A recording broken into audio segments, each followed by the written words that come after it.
Hello Internet, and welcome back to my reviews of the Spider-Man movies leading up to Spider-Man Across the Spider-Verse. Today we're going to be taking a look at what is possibly one of the greatest superhero movies in the mid to late 2000s, next to The Dark Knight, Spider-Man 2. Spider-Man 2 was released on June 30th, 2004, and it is a direct sequel to 2002's Spider-Man. Spider-Man 2 is the most comic-accurate adaptation of Spider-Man brought onto the silver screen, seeing that it portrays Peter Parker struggling to balance his regular life and that of Spider-Man. And thus, towards the middle of the movie, he has an existential crisis. But at the same time, he has to deal with Dr. Otto Octavius, played wonderfully by Alfred Molina. I mentioned in my review of Raiders of the Lost Ark that Alfred Molina's very first film role was that of Satipo in Raiders of the Lost Ark. Spider-Man 2 also had a critically acclaimed video game adaptation, which I still own on the PS2. In fact, Insomniac's Spider-Man on the PS4 was inspired by Activision's Spider-Man 2 video game. The game had an open-world New York, full of missions galore. My personal favorite being Spider-Man delivering pizzas while we get meme music.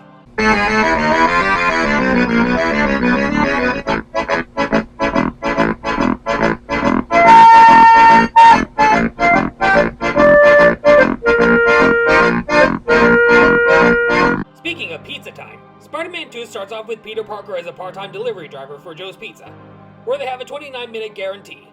But because of the hustle and bustle of New York getting in the way, he has no other choice but to become Spider-Man to get the pizzas delivered on time. But the bad news is that they're late and he gets fired. Peter's life is anything but sunshine, lollipops, and rainbows. Not only with him struggling with his job at the Daily Bugle, but also being late to Dr. Connors' class. This variation of Dr. Connors is played by Dylan Baker. Unlike Rhys Ifans' portrayal of Dr. Connors in The Amazing Spider-Man and Spider-Man No Way Home, Tobey Maguire's college professor does not turn into the Lizard. Meanwhile, he becomes estranged from Mary Jane, who is in a relationship with J. Jonah Jameson's son. Meanwhile, Harry hates Spider-Man's guts and blames him for the death of his father. And as for Aunt May, she's facing foreclosure and has to look for a new home. Peter's then living in a shoddy apartment owned by someone who never shuts up about rent, and will get his rent when he fixes this damn door! Harry is the head of Oscorp's research division, and he sets up a meeting between Peter and Dr. Otto Octavius, who becomes Peter's mentor. Seeing the two of them reunite in Spider-Man No Way Home, I'm not gonna lie, brought a tear to my eye. But here in Spider-Man 2, Otto wants to create a fusion reactor with an element called tritium, the power of the sun in the palm of his hand. This line is repeated by Otto when he first encounters Tom Holland in Spider-Man No Way Home. Of course, this experiment goes horribly wrong when Otto fuses with 4 robotic arms with an inhibitor chip. A power spike causes the reactor to destabilize, thus killing his wife Rosie. The inhibitor chip is fried, thus the arms control him instead of him controlling the arms, a problem that Tom Holland fixes with ease. Spider-Man manages to shut down the reactor, but at the local hospital, the surgeons prepare to remove the arms, and we get Sam Raimi's signature horror elements that not even Doctor Strange in the Multiverse of Madness could replicate. So then he takes shelter by the harbor, but he needs money to fund his project, so he robs a bank that Peter and Aunt May happen to be at. But before we get to that, Mary Jane has become a full-on Broadway actress, and she invites Peter to go to the play she's starring in. But Peter's bullshit gets in the way when he has no other choice but to suit up as Spider-Man and stop crime, and MJ is not happy. But in their defense, I can say that MJ provides a grounding presence for Peter in all 3 movies. It then reaches its ultimate breaking point in Spider-Man 3. And this is where Spider-Man starts losing his powers because he's so stressed about balancing his life as both Peter Parker and Spider-Man. And it shows when Otto robs a bank to fund his reactor, and he kidnaps Aunt May, who is unaware of Peter's secret. The only version of Aunt May who knows about Peter's secret is Marissa Tomei, and the Aunt May from the PS4 Spider-Man game before she dies, and the Aunt May from Into the Spider-Verse. I also forgot to mention that Doctor Strange is referenced in this when they were trying to come up with names for Otto's supervillain at the Daily Bugle, before they went with Dr. Octopus, or Doc Ock. Maybe they were onto something at the time, and they planned 17 years ahead for Tobey Maguire to meet Doctor Strange in the flesh in Spider-Man No Way Home. This is where Peter's heart shatters when he learns that Mary Jane is engaged to J. Jonah Jameson's son, an astronaut named John. After this, as his powers completely fail, he gives up his life as Spider-Man, and just lives a normal life as Peter Parker. All while the song Raindrops Keep Falling on My Head by B.J. Thomas plays in the background.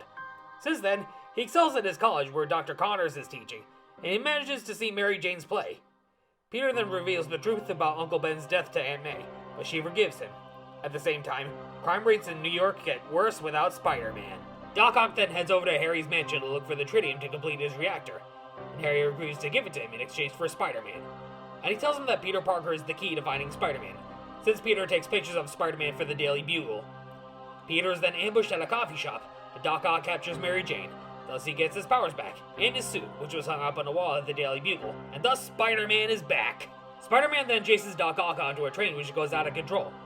Peter takes off his Spider-Man mask, thus revealing his identity to the train passengers, but he manages to stop the train before it derails. The passengers promise not to tell anyone about Spider-Man's real face behind the mask, but then Doc Ock captures him and brings him to Harry. Harry gets ready to kill Spider-Man, but he's horrified to learn that it was his friend Peter all along. But Peter convinces him to reveal Otto's location. Doc Ock has Mary Jane tied up while he's working on his experiment, and then Spider-Man swoops in to try to stop him. He stuns him with an electric shock, and Otto comes back to his senses.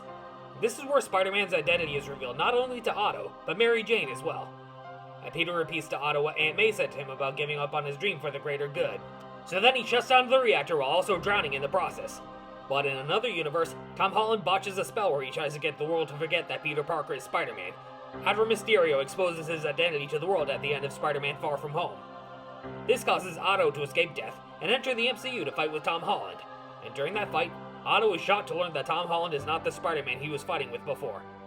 Tom Holland then fixes the inhibitor chip and he becomes his old self again. Later on, a tearful reunion between Otto and Tobey Maguire. The reactor gives off a strong magnetic field and Mary Jane is almost crushed, and he does a meme scream. He saves MJ and brings her to safety, and like I said, this is where Peter reveals his identity to MJ, and why Peter says they can't be together because he's too busy with his life as Spider-Man. Meanwhile with Harry, he gets a vision of Norman saying to avenge him, but Harry refuses to hurt Peter. He then shatters a mirror, thus revealing a secret room with Norman's Green Goblin equipment. On her wedding day, MJ runs away from John so she can be with Peter, despite the risks. And then Spider-Man gets called in to help save the city once again, and MJ tells him to go get him, Tiger, and thus we have a happy ending. That is, until Spider-Man 3. I'm giving Spider-Man 2 a 10 out of 10. This is by far one of the best superhero films of the 2000s, next to Iron Man and The Dark Knight. For the longest time, The Dark Knight has been my favorite Batman movie, but that got dethroned by The Batman. But in terms of Spider-Man, I'd have to give the best Spider-Man movie to Spider-Man 2. Actually, a three-way tie between Spider-Man 2, Spider-Man Into the Spider-Verse, and Spider-Man No Way Home. Everything about this movie is loads better than the first one. However, looking back, I wouldn't really say the same about Spider-Man 3. This is the most comic-accurate portrayal of Spider-Man, and it serves as a blueprint for future superhero movies to come. Stay tuned for my upcoming review of Spider-Man 3 coming soon. Until then, I'll see you all next time.